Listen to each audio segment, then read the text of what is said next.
Good evening, everyone. Aria Weitzel here with your latest tropical update on Potential Tropical Cyclone 9.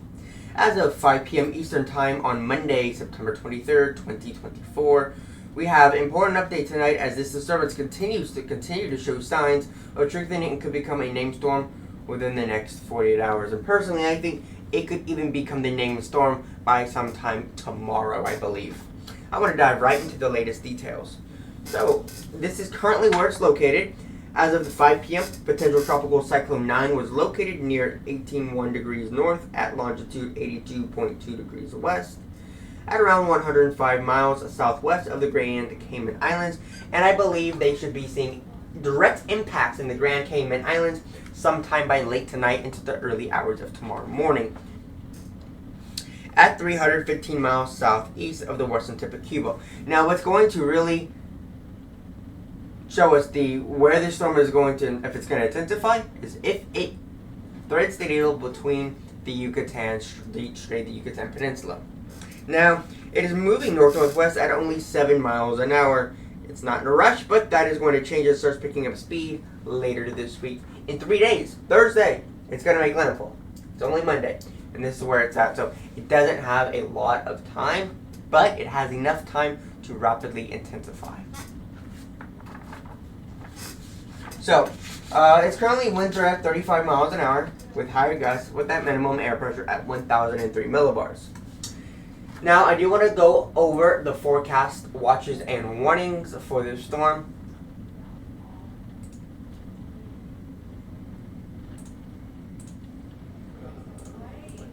Okay, there we go. So, here's what we got. The storm is continuing forecasted to strengthen over the next several days. And by Wednesday, we could be looking at a hurricane in the eastern Gulf of Mexico and is expected to strengthening into Thursday. Due to this, there are a few watches and warnings that have been issued. There is currently a tropical storm watch that is currently in effect for the lower Florida Keys south of the 7 Miles Bridge. A hurricane watch is up for the from Cabo Catuche to Tulum, Mexico, and the Cuban province of Pinar del Rio. Meanwhile, a tropical storm warning remains in effect for Rio Largatos and parts of western Cuba, including Artemisia and the Isle of Youth. What do these watches currently mean? It means a hurricane watch indicates hurricane conditions are possible in the next 36 to 48 hours, while a tropical storm watch signals a potential tropical storm impacts within the same time frame. So, I want to talk a little bit about the rainfall, international rainfall as well as rainfall for the United States. So we're looking at 6 to 8 inches of rain for the coast of Florida right here, just south of Tallahassee, right along the immediate coastline from Panama City Beach over to Cedar Key. And then 2 to 4 inches of rain along the west coast of Florida and into Georgia and portions of northwest South Carolina and western North Carolina and southwest Virginia. Internationally, this is what we're looking at. For the Cayman Islands, you could see upwards of 10 feet. Don't know how to read. 10 inches of rain. I just got home from work. 10 inches of rain for the Cayman Islands, and areas of western Cuba could see western Cuba upwards of a foot of rain to 12 inches of rain as well.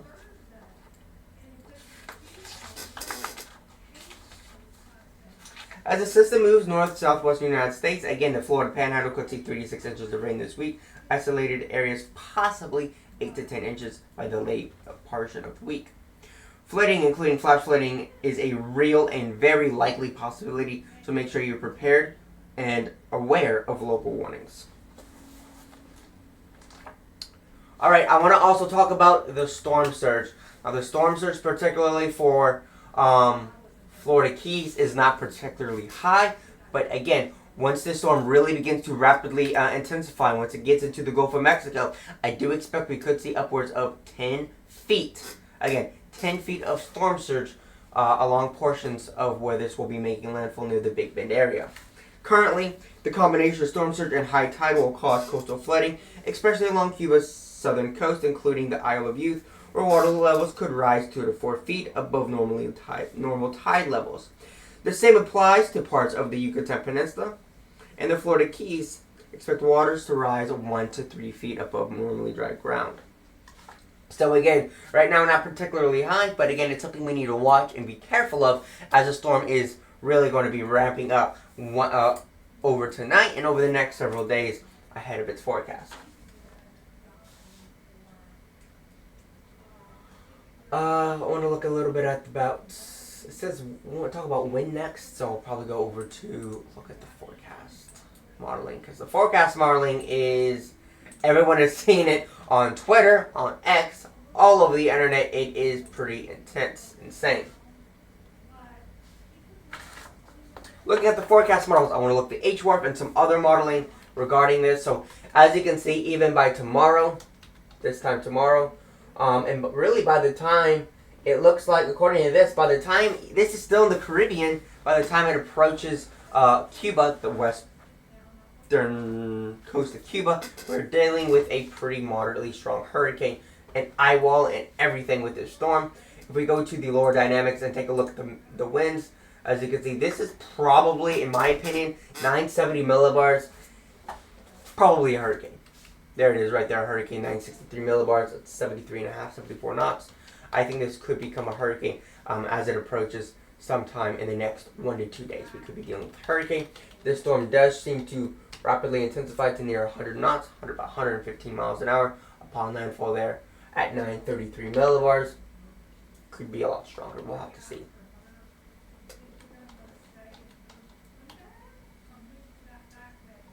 I want to look at all these models here and just kind of look and kind of explain to y'all what we're looking at here. Some of the models aren't as quite on top of it. This shows as of 0 hours, it was at 1003 millibars, which is pretty darn right. We're at 1003 millibars. And it does show that it will reach close to hurricane intensity, moving into the Gulf of Mexico. And this storm does show a pretty intense landfall of about 140 miles an hour. Air pressure pretty low there at 918 millibars. And then as it makes its way inland, we'll be seeing lots of flooding. But again, we have a lot of wind funneling here into Tampa Bay. We could see a lot of storm surge, which is something we're going to have to watch out for. A lot of storm surge funneling into that bay, and we could see that water levels rise. And we could see up to 10, I think upwards of 5 to 10 feet of storm surge there in the Tampa Bay. It's going to have to be something we're going to have to closely monitor and watch with this storm.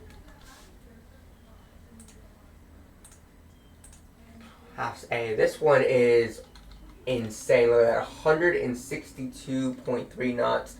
This one seems a bit, but even this one, look, it seems a little bit ridiculous. But if we go to the current hour of 0 hours, look at it. Doesn't even show it's there. 30 knots, 35 miles an hour. That's actually not too far off. So we're going to have to see just how fast the storm intensifies.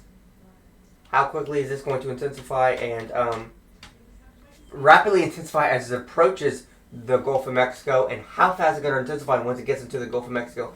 This, I think, is a little bit too intense, as it does show a peak of 162 knots. That's over 180 miles an hour. So this would be a little bit on the extreme side. I do not think this is going to happen.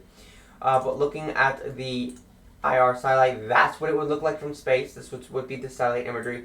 And you'd have lots of storm surge right here into Tampa Bay. These are just looking at the scenarios of what we could see with this potential tropical system.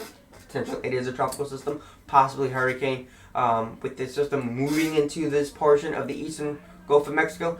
Again, it's got to be something we're going to have to closely watch, closely monitor, as this could be definitely a major hurricane approaching the coast of Florida. All right, what do we got next? I'm just looking at all of the modeling here. Again, another system. This system also looks to be pretty intense as well. Showing here at the surface 130 knots, so 133 knots, about 155 miles an hour. But it does appear to rapidly weaken there to only about 120 to 130 miles an hour upon landfall there in the Florida area.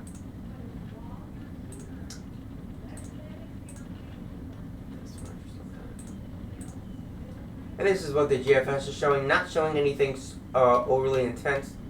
about 94 knots, about 100, 110 miles an hour is what this storm is showing.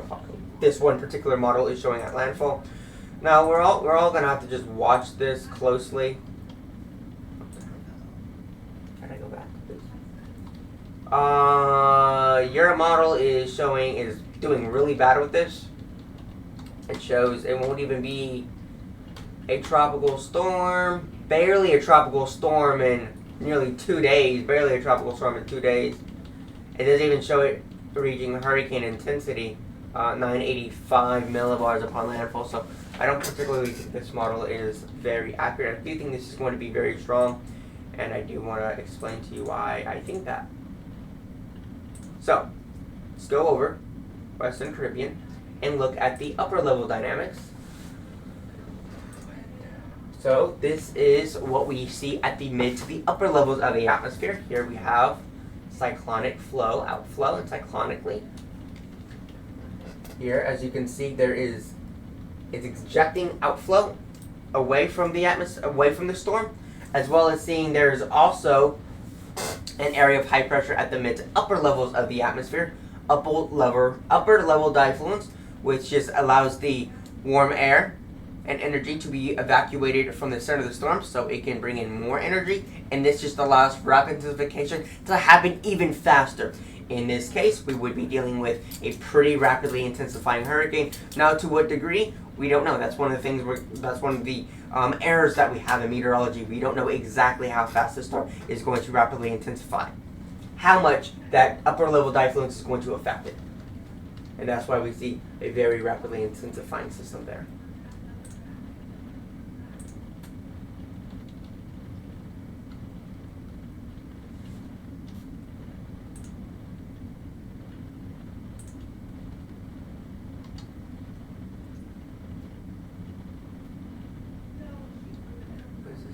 Oh, I asked him, I was like, that doesn't look right. Upper levels, do they have any 20 millibar ones? Yeah, again, you get that outflow here. Look at that outflow right here. Outflow moving away from the system. And you get that outflow moving away from the system, and you get the storm really intensifying pretty quickly. So we could be seeing a relatively powerful system making landfall. And again, here is the latest satellite imagery. If you live along the Big Bend area of Florida, I do expect people to prepare themselves for any kind of a system, for a hurricane landfall system. And what I would say is, if it says it's going to be a Category 2, prepare for a Category 3. In this case, it's saying it's going to be a Category 3 upon landfall. Prepare for a Category 4. Always, always, always prepare for a category worse than what it is predicted. Because in the case, that can always still happen. Like we saw with Hurricane Harvey. It first was showing a tropical storm, a 70-mile-an-hour tropical storm making landfall in Florida, and it made landfall with 160 miles an hour.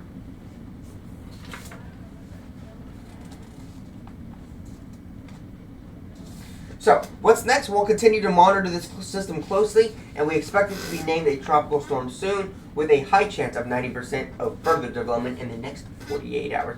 I would actually bump that to 100% personally.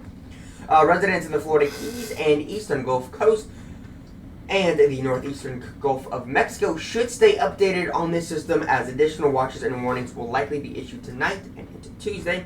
Make sure you have your emergency kits ready and evacuation plans in place, especially if you are in the storm surge prone areas and if you are in the cone of uncertainty. Even if you don't live along the coast, even if you live in Georgia, guess what? You're still probably going to see hurricane force winds or hurricane force wind gusts to 60, 70 mile an hour tropical storms, and there will be widespread power outages in the Panhandle of Florida and southern Georgia and possibly southeast Alabama. It's going to be something we're going to have to watch, but I do expect that to happen. Widespread power outages, lots of flooding, storm surge is going to be a big issue. We're going to see, obviously, up to 115 mile an hour winds are possible with this system as it intensifies there in the Gulf of Mexico. This is something we're going to be watching very, very closely over the next several days. I will do my very best to bring you the next tropical update at 10 o'clock tonight. Again, I was at work since 7 o'clock this morning. I will do my best. Don't rely on it, but I will do my best and try to do a tropical weather update at 10 o'clock tonight. So, that's the latest on Potential Tropical Cyclone 9, and the last thing is, Potential tropical cyclone basically just means that it has the potential of being a tropical system. It doesn't have any of the characteristics that it needs, but it does have the potential of being. It has high potential, so they name it Potential Tropical Cyclone 9, which means they are able to issue watches and warnings because we have the high possibility of it being named. Therefore, they issue watches and warnings because of the high certainty that the folks at the National Hurricane Center have. Well, we will update you as soon as more information comes in at 10 o'clock tonight. As always, stay safe, stay informed, keep an eye on your local National Weather Service forecasts. For now, I'm Ariel Weichel with the Hurricane Watch Team. Thanks for tuning in, and we'll see you next time.